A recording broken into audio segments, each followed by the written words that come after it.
আসসালামু আলাইকুম প্রিয় দর্শক, আজ জানাবো আন্তর্জাতিক গণমাধ্যমে আলোচিত সংবাদ ও বিশ্লেষণ।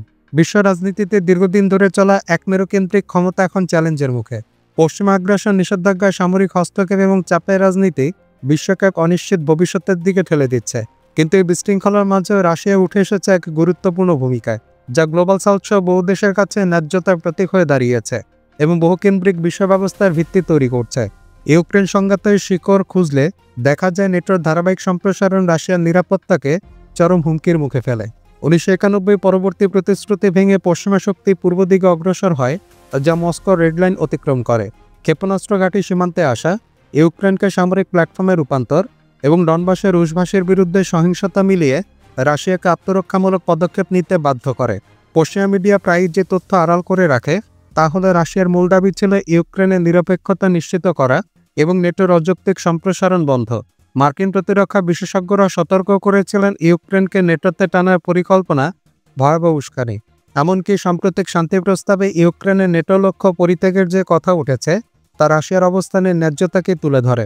ইতিহাসের কঠোরতম নিষেধাজ্ঞার পরও রাশিয়ার অর্থনীতি ভেঙে পড়েনি, বরং আরও স্থিতিশীল হয়েছে। IMF সহ বহু সংস্থা স্বীকার করেছে রাশিয়ার দ্রুত অর্থনীতিকে যুদ্ধকালীন উৎপাদন ভিত্তিক মডেলে রূপান্তর করেছে। অভ্যন্তরীণ কর্মসংস্থান বেড়েছে, বাজেট ঘাটতি নিয়ন্ত্রণে এসেছে, সামরিক শিল্প বিস্তৃত হয়েছে এবং রাষ্ট্রীয় কাঠামো অভূতপূর্ব বিশৃঙ্খলা প্রতিষ্ঠা পেয়েছে।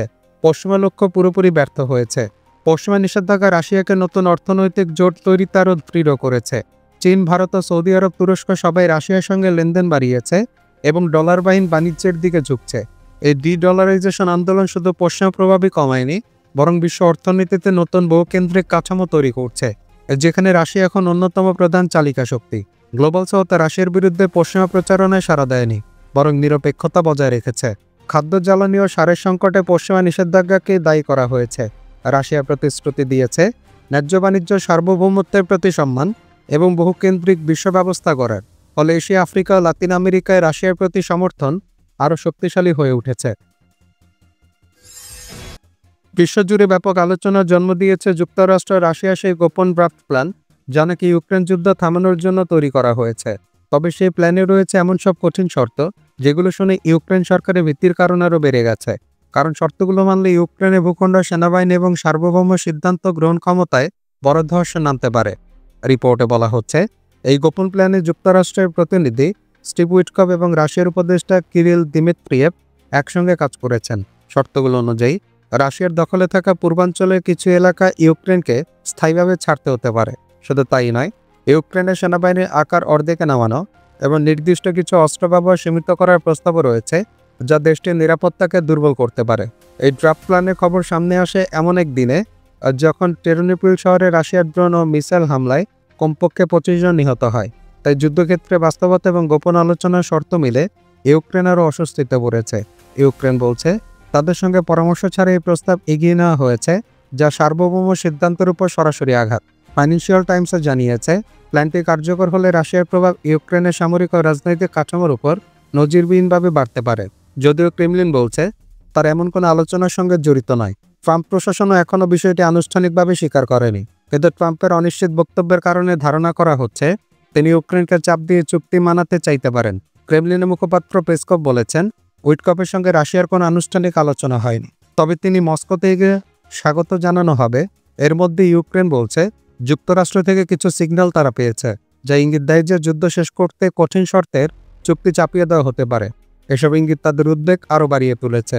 প্রস্তাবের কঠিনতম অংশ হল ইউক্রেনকে পূর্বাঞ্চলে একটি বড় অংশ ছেড়ে দেওয়া এবং সামরিক বাহিনী অর্ধেকে নামানো। জেলেনস্কি আগে থেকে বলছেন এগুলো তিনি কোনোভাবেই মেনে নেবেন না। এর সঙ্গে যুক্তরাষ্ট্রের সামরিক সাহায্য সীমিত করা এবং ইউক্রেনকে অস্ত্র ব্যবহারের নিয়ন্ত্রণ আরোপ করার বিষয় রয়েছে।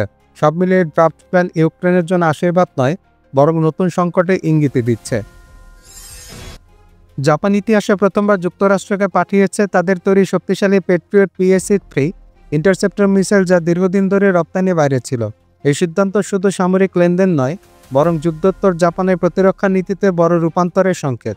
কারণ দেশটি দ্বিতীয় বিশ্বযুদ্ধের পর অঙ্গীকার করেছিল তারা কখনোই পূর্ণ অস্ত্র ব্যবস্থা বিদেশে পাঠাবে না, শুধু প্রতিরক্ষাতেই সীমাবদ্ধ থাকবে। জাপানি গণমাধ্যম বলছে ঠিক কতগুলো মিসাইল যুক্তরাষ্ট্রে গেছে তা এখনও গোপন রাখা হয়েছে। তবে জানা গেছে আমেরিকার মিসাইল মজুদ পুনরায় ভরাট করতে রপ্তানি করা হয়েছে।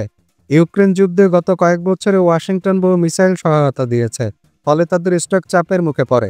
এই প্রেক্ষাপটে জাপানে পেট্রিয়ট সরবরাহে আমেরিকার প্রতিরক্ষা সক্ষমতা পুনর্গঠনে ভূমিকা রাখবে।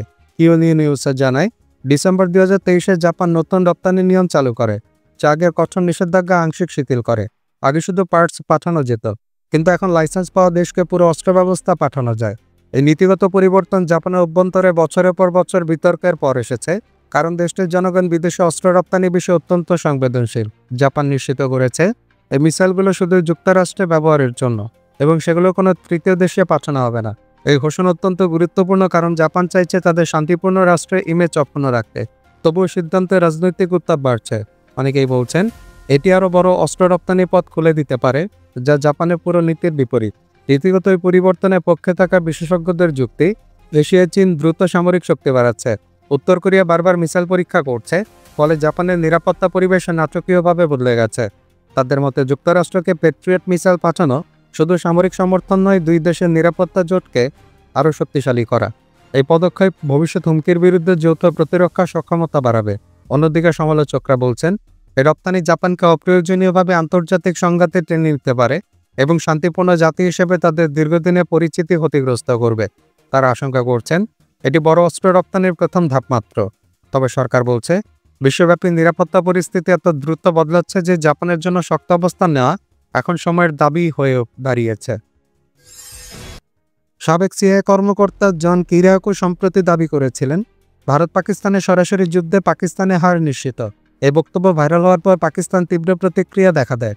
বিশেষ করে ইমরান খানের দল পিটিআই তাকে চিঠি পাঠিয়ে ক্ষমা চাইতে বলে। কিরিয়াকো জানান এই মন্তব্যের পর থেকে তিনি অসংখ্য মৃত্যুর হুমকি পাচ্ছেন, যা তাকে হতবাক এবং উদ্বিগ্ন করেছে। এক পডকাস্টে কিরিয়াকো বলেন তিনি শুধু সামরিক বাস্তবতা ব্যাখ্যা করেছিলেন, আর সেই জন্য তার বিরুদ্ধে হুমকি শুরু হয়। তার আইনজীবী সতর্ক থাকতে পরামর্শ দেন। তিনি আরও জানান পিটিআই চেয়ারম্যানের পক্ষ থেকে পাঠানো চিঠিতে ভারতকে জয়ী বলায় ক্ষোভ প্রকাশ করা হয় এবং ইমরান খান ও পাকিস্তানের জনগণের কাছে ক্ষমা চাওয়ার দাবি জানানো হয়, যা তাকে বিস্মিত করেছে। কিরিয়াকো জানান তার আইনজীবী চিঠিটি কাগজের ঝুড়িতে ফেলে দিতে বলেছিলেন, কিন্তু তিনি তা করেননি। বরং তিনি ইমেল পাঠিয়ে লিখেছিলেন চিঠিটিকে তিনি টয়লেট পেপারের মতো ব্যবহার করে ফেলে দিয়েছেন। বিষয়টি পরে আলোচনা কেন্দ্র হয়ে ওঠে। তিনি বলেন মতামত প্রকাশের জন্য এমন প্রতিক্রিয়া পাওয়া সম্পূর্ণ অযৌক্তিক, কারণ এটি ছিল তার পেশাগত বিশ্লেষণ। গত অক্টোবর এএনআইকে দেওয়া এক সাক্ষাৎকারেও কিরিয়াকো বলেছিলেন ভারত পাকিস্তান যুদ্ধ হলে পাকিস্তান নিশ্চিতভাবে হেরে যাবে। তিনি জানান 2001 সালে সংসদ হামলার পরে ভারত সীমান্তে সেনা সাজালে সিআইএ মনে করেছিল যুদ্ধ শুরু হতে পারে। সে সময় মার্কিন দূতাবাস ইসলামাবাদ থেকে নাগরিকদের সরিয়ে দেওয়া শুরু হয়েছিল। এসব অভিজ্ঞতার ভিত্তিতে তিনি মন্তব্য করেছিলেন। জন ক্রিসে কিরিয়াকো যুক্তরাষ্ট্রের কেন্দ্রীয় গোয়েন্দা সংস্থার সাবেক কর্মকর্তা। 2007 সালে তিনি সিআইএর গোপন টর্চার প্রোগ্রাম ফাঁস করে আন্তর্জাতিকভাবে আলোচনায় আসেন। তার বক্তব্যে যুক্তরাষ্ট্রের সুনাম ব্যাপকভাবে ক্ষতিগ্রস্ত হয় বলে অভিযোগ ওঠে। পরে তাকে 23 বছরের কারাদণ্ড দেওয়া হলে অভিযোগ থেকে মুক্তি পান। তিনি বলেন তিনি সত্য প্রকাশ করেছেন, তাই কোনো অনুশোচনা নেই। তার মতে পাকিস্তানের ক্ষোভের কারণ হলো ভারতের সামরিক শক্তি ও কৌশলগত অবস্থানে বাস্তব মূল্যায়ন এ প্রকাশে বলে তারা তা মেনে নিতে পারেন না। তিনি বলেন একজন বিশ্লেষক হিসেবে তিনি তথ্যভিত্তিক মন্তব্য করেছেন, কিন্তু হামলা হুমকি আর ক্ষমা চাওয়ার চাপ দেখিয়ে পাকিস্তান বরং বিশ্বকে বুঝিয়ে দিয়েছে যে তার সমালোচনায় কতটা অসহিষ্ণু। প্রিয় দর্শক, আজকের মতো শেষ করছে এখানেই। ধন্যবাদ।